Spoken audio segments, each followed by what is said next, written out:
Hello, everybody. This is Hooty, Doyle Allen.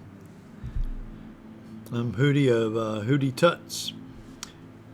Going to walk through this template that I just made and kind of talk about it. I'm going to do it the way I do it. And hope you can follow along. If you're intermediate level, probably do just fine. You already know what the commands are and everything. Let's see, let me move my face up here. Move it out of the way here.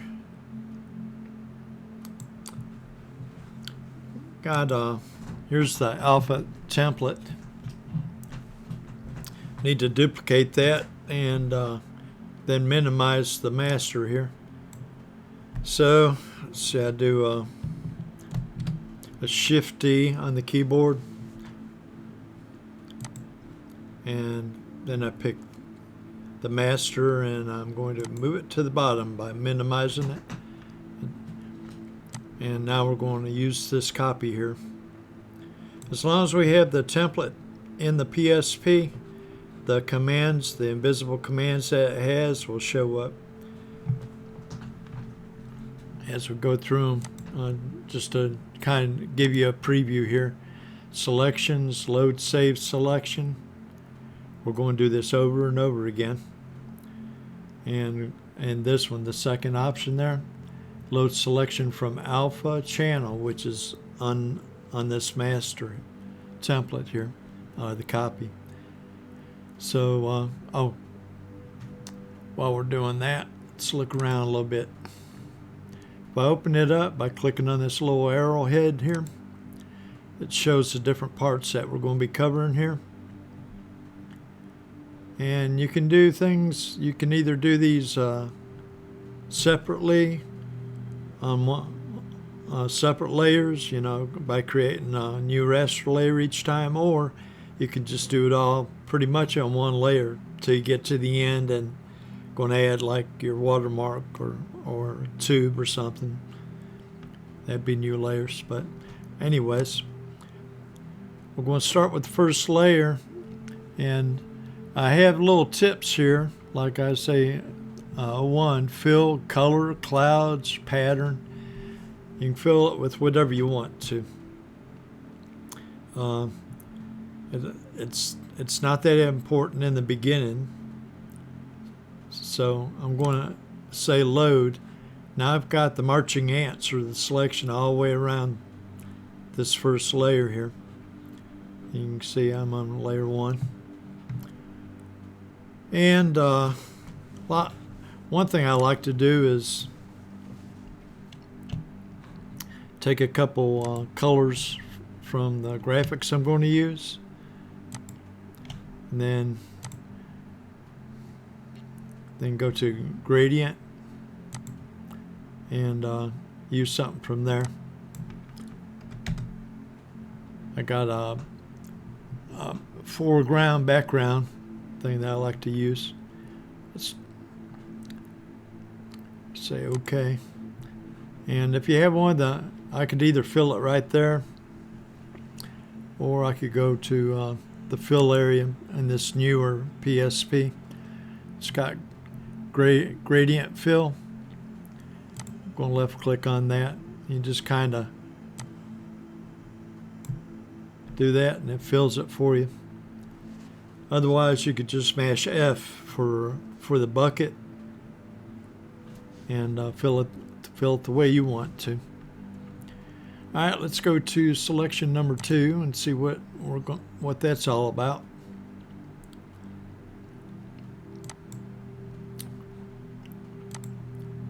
Number 2 says black fill, and again, this is a suggestion.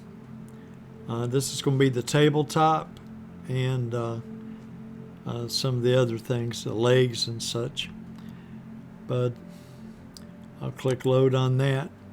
It kills the last selection where we had the whole thing selected and goes to the new selection, the number 2 selection.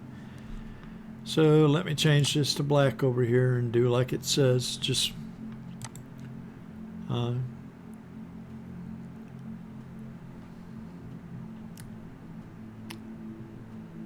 Let's click the fill bucket.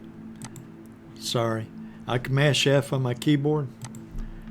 Left click to get the foreground color in there. And let's go to the next step. Selections, always selections. Always the second one. You don't want to pick the wrong one and then mess it up. Oh, we didn't read it.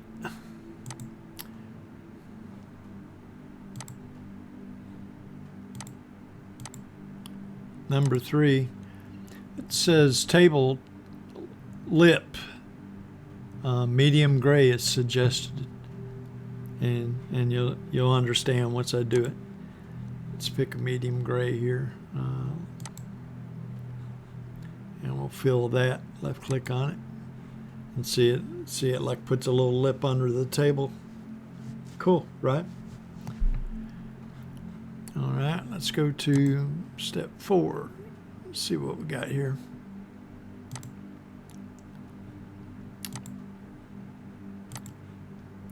Okay, this is main graphic, and it's right in the center, as you can see.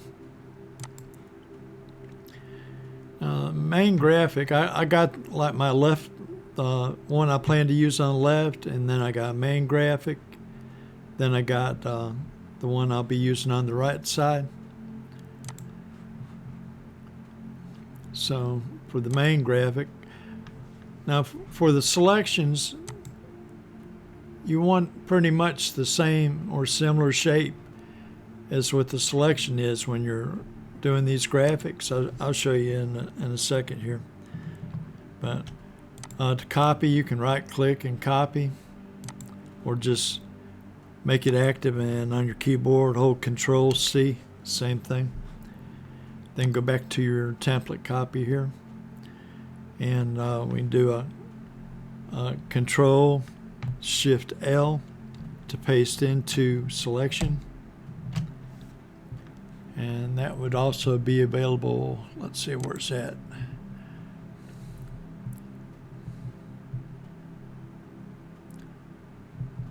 Here it is, paste into selection, Control Shift L, or you could just left click on that and it would paste it in there. So that's our first image.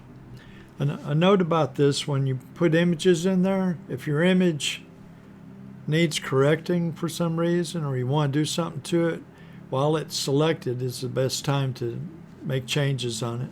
Like if you wanted to, say, enhance the photo or sharpen it or whatever, well, that's enhancing everything. So, but you could that's your chance to do that. All right, let's go to the next selection.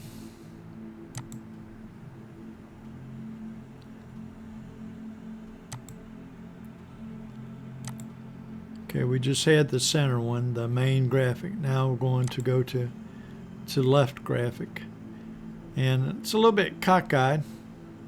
It says JPEG left flowers with the question mark on it. So it's whatever you want to put in there. I think you should use something along a similar theme, across. Doesn't have to be the same background or identical, but maybe the theme is the same of what you're doing. So here it is. You can see the marching ants there. Now I want to put this left in there, but see, this has got like a lot of extra stuff on it, and it's wider than what I'm seeing over here on this. This is kind of pretty narrow, so I don't want to paste a frame in there because I'm going to make a frame later on. So I'm going to take the selection tool here and rectangle, and I'm going to just copy a similar shape, and then I'm going to right click copy or Control C copy, right? And now I can move this back. go back to the template here. And again, Control Shift L, paste into selection. That looks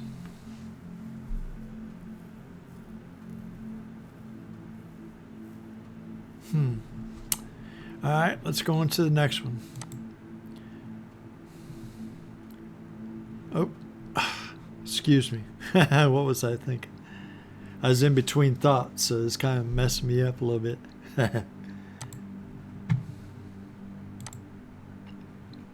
Okay, we go to the right one. Right side. Oh, what did that suggest? I got these suggestions on there to help you. Let's see, what's that say? JPEG, right? Scenery? So maybe put scenery over there or whatever. Load. Okay, this is what I chose to put on the right side. That's not scenery unless you want to call a flower layout scenery. I guess kind of could be. And again, paste into selection. So now we got that. All right, moving right along, ain't we? Let's go to selections again. It's like 4:30 a.m. here, so my brain's not working real good.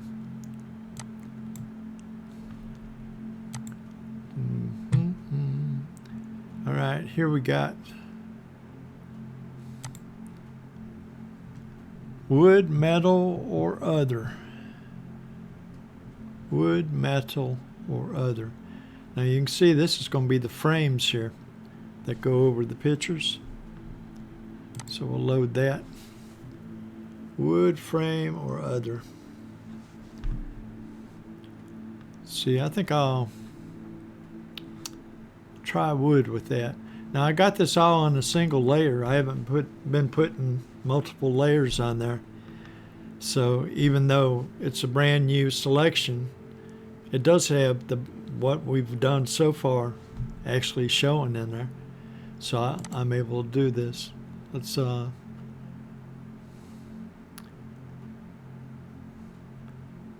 to effects and good old alien skins. About textures and wood. Throw some nice wood around there. That's pretty good, eh? Maybe we can pick something a little, something a little darker.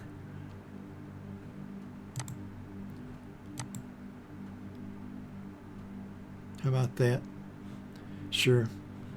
We'll stick with that. And right now I could bevel that. I think I will bevel it. Why not? Put a little inner bevel on there. And let's go to the next selection. Oh, let me go a little bit bigger here. See how this is coming out. I haven't done these graphics with this yet or anything, so I'm seeing it same as you are as it develops here. All right, let's see. Here we got black or other fill. Black or other fill. Load. And that's like a strip that's within the wood that we just did. Okay, well it said black. Let's try black, see what it does. We need the fill. So on my keyboard I can just smash F and I got the fill bucket. All right, got that. And let's see. Go mash Control D to kill the selection there. That's what it looks like right now. What do you think? Was that so bad? I got one option that I'm building into this template, which I think is pretty interesting. Show you what I mean here. this is the last selection here. Step number 9. It says optional for change background. The reason I have to abbreviate some of that is because all the text won't fit in it and you won't be able to read it if I go too far. So I have to keep it concise. So let's see. I'm going to load that, and let's say I didn't like this background that I started off with. That's why I was saying it wasn't real important in the beginning. I mean, it's cool if you can pick out the great background for it and be pleased with it. But I've selected with that selection 9, I can add any background I want to on there. Like I can make it all white now, or let's pick something else here. Pick some sort of pattern. What do we want here?